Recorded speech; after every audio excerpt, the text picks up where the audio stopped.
back to our channel. So today in this video we are going to discuss about how to create a bill calendar that runs 7 days ahead in Rocket Money. So without wasting much of our time, let's get straight into the video.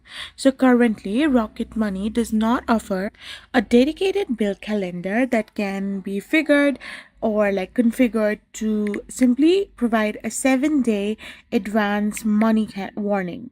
So if you want alert kind of stuff, you can still use the app's balance alert feature to receive a notification when your bank balance drops below a specific amount, which can serve as a reminder for upcoming bill payments.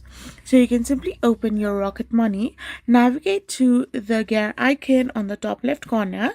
There you can simply select the notification section and tap on balance plus alert. Now choose the account you want to monitor and enter the amount that you want to serve as the alert threshold. So this way you can simply do it. I hope you found this video helpful. So don't forget to hit that subscribe button and to give us a thumbs up. Thank you for watching.